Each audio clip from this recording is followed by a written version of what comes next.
আসসালামু আলাইকুম ভিউয়ার্স, আজকে আমি আপনাদের সাথে এই গোল জামাটি বানানো শেয়ার করব। প্রথমে আমি গোল জামাটির হাতার অংশ কেটে নেব। এইখানে দুইটা হাতার কাপড় আছে, আমি মাঝ বরাবর একটি ভাঁজ করে মোট 2 ভাঁজ করে দিয়েছি। এইখান থেকে আমি 10 ইঞ্চিতে একটি দাগ দিয়েছি, তারপর 3 ইঞ্চিতে একটি দাগ দিয়ে ডাউন করে দিয়েছি। হাতার এরকম একটি শেপ দিয়ে নেব। লম্বা রাখছি 18 ইঞ্চি। হাতার নিচের অংশের ঘেরে রাখবো 9 ইঞ্চি। এরকম একটি শেপ দিয়ে আমি কেটে নেব।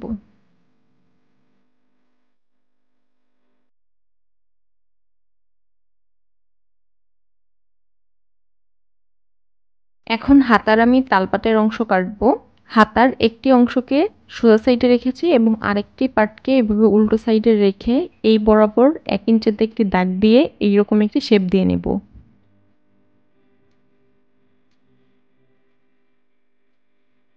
এখন আমি গোল ফ্রকটি কেটে নেব। এখানে গোল ফ্রকটি বানানোর জন্য আমি মোট 3.5 গজ কাপড় নিয়েছি। হাতার অংশ কেটে নেওয়ার পর এইখানে আমার 3 গজ কাপড় আছে। কাপড়টিকে আমি 2 বার ভাঁজ করে মোট 4 ভাঁজ করে নিয়েছি। আমি লম্বায় 51 ইঞ্চি রেখেছি।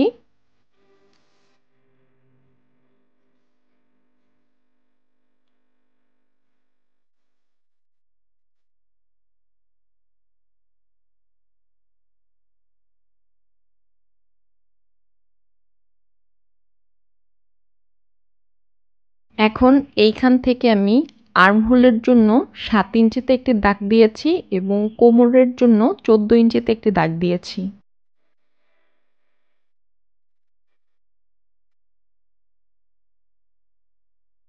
এইখানে কাঁধের জন্য আমি রাখছি 7 ইঞ্চি। এই বরাবর আমি বডির জন্য মাপ রাখছি। এইখানে আমি বডি রাখবো 40 ইঞ্চি। 40-এর 4 ভাগের 1 ভাগ হচ্ছে 10 ইঞ্চি এবং 1 ইঞ্চি রাখছি এক্সট্রা সেলাই করার জন্য। কোমর রাখছি আমি 9 ইঞ্চি এবং 1 ইঞ্চি রাখছি এক্সট্রা সেলাই করার জন্য।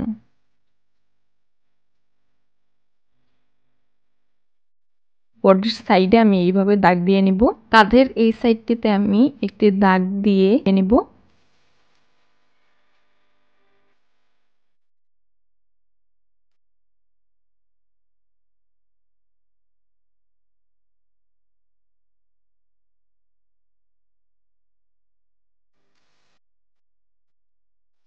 এবং হাতার এই সাইডে আমি একটি শেপ দিয়ে নিব।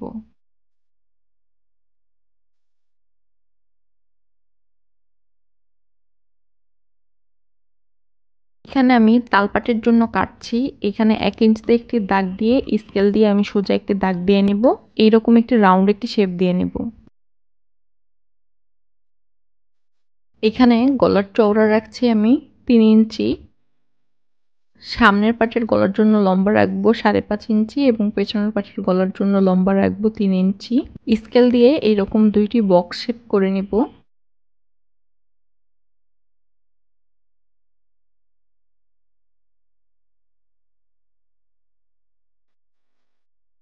তারপর এভাবে রাউন্ড শেপ দিয়ে নেব।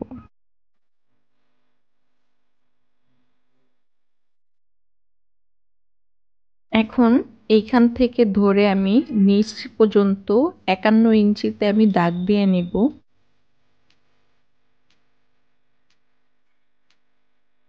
তারপর এরকম একটি বড় স্কেল দিয়ে আমি দাগ দিয়ে মিলিয়ে নেব।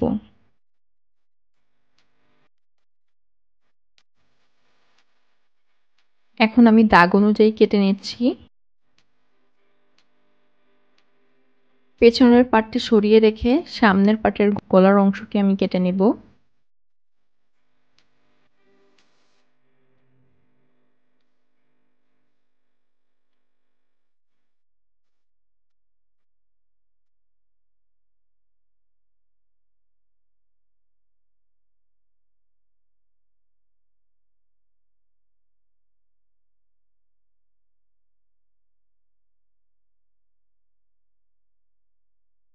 জামাটি কাটার পর সাইড দিয়ে যতটুকু কাপড় বেঁচেছে সেইটা আমরা চাইলে এভাবে বসিয়ে ঘেরটা আরো বড় করে নিতে পারি। ভিডিওটি আপনাদের কাছে কেমন লেগেছে তা অবশ্যই আমাকে কমেন্ট করে জানাবেন। ভিডিওটি ভালো লাগলে লাইক, কমেন্ট, শেয়ার এবং সাবস্ক্রাইব করবেন।